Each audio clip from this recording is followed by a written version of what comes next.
Someone might be rewriting your reality right now. Not a stranger, not a villain you'd recognize. Someone you trust, someone you love, someone you live with. And the most disturbing part, the more it happens, the less you're able to see it. That's not an accident. That's the design. By the end of this video, you'll know exactly what to look for. 7 signs.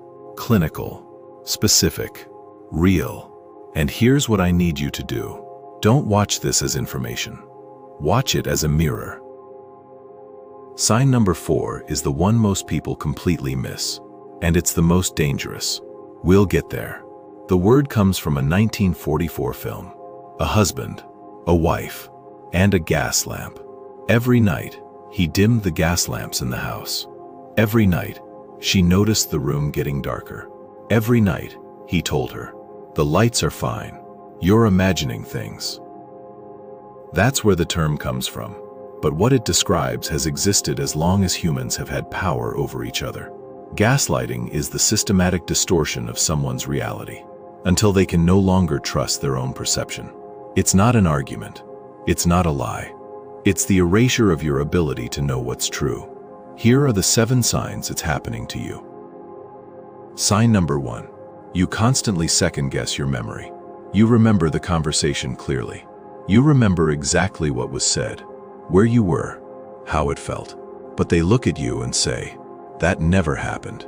You're remembering it wrong. Why do you always twist things?" And slowly, over weeks, over months, you start to wonder, is my memory actually reliable? Am I the problem? Here's what the research says. Memory is genuinely malleable. It can be altered by suggestion, repetition, and social pressure. Gaslighters know this, intuitively, if not scientifically. They don't need to change what happened. They just need to make you doubt that you know what happened. Sign number 2. You apologize constantly. For everything. You apologize for being upset.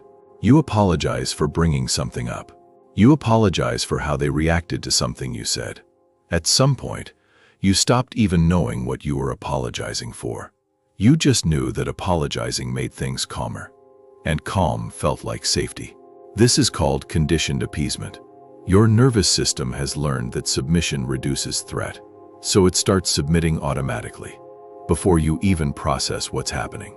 Ask yourself this: when was the last time they apologized to you? That answer tells you everything. We're 2 signs in. Sign 4 is coming, and it's the one that most people in healthy relationships mistake for love. Stay with me. Sign number 3. You feel confused after every conversation. You go into the conversation knowing exactly what you think. You come out not knowing anything at all. Not because you were convinced.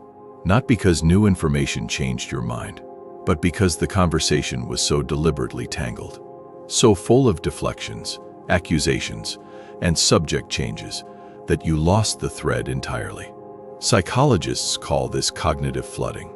Overwhelm the mind's working memory, and its ability to evaluate critically collapses.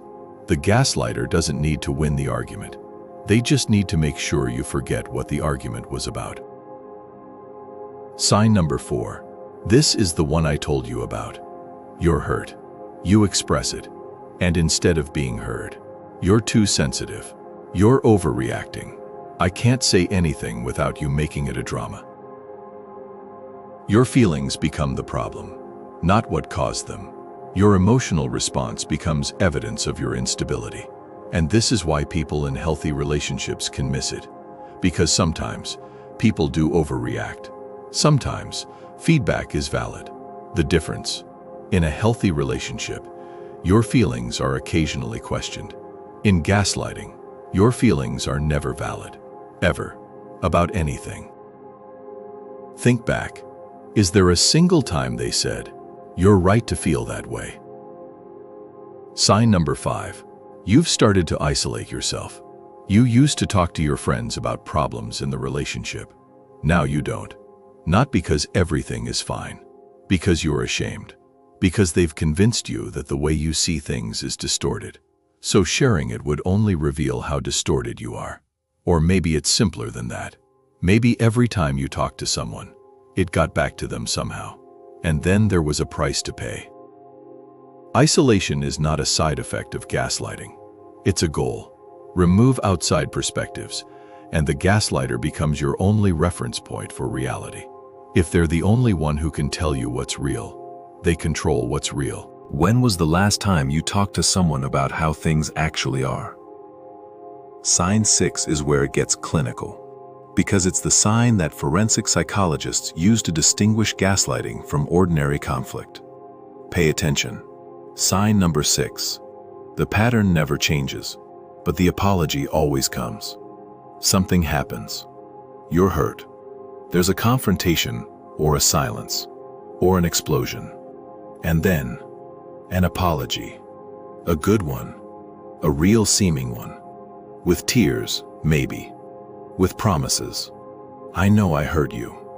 I'm going to be better. You deserve better. And you feel it, the relief, the hope. Maybe this time. But the behavior doesn't change. The apology was not a turning point. The apology was a reset, buying time until the next cycle begins. In ordinary conflict, apologies are followed by behavioral change. In gaslighting, apologies are followed by the same behavior, with better excuses. Sign number 7. You no longer know who you were before. This one is the hardest to see while you're in it. You used to know what you liked, what you wanted, what you would and wouldn't accept. Now you spend more energy managing their perception of you than actually being yourself. You don't know anymore what you actually think about things. Because for so long, what you thought was immediately corrected, reframed, or punished. Gaslighting, at its most complete, doesn't just distort events. It distorts the self. You become a stranger to yourself. And a stranger to yourself is completely dependent on someone else to tell them who they are.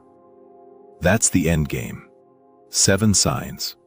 Not one of them requires a diagnosis. Not one of them requires you to label anyone a monster. What they require is that you trust what you feel. Because here's what I want you to understand. The fact that you're watching this, the fact that something in you recognizes those signs, is not weakness. It's your perception fighting to survive. Your reality is yours.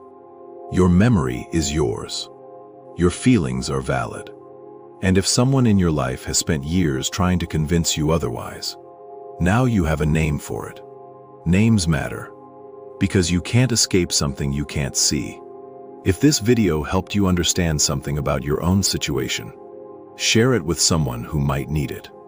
Next, we're going into love bombing, the manipulation tactic that happens before gaslighting even begins.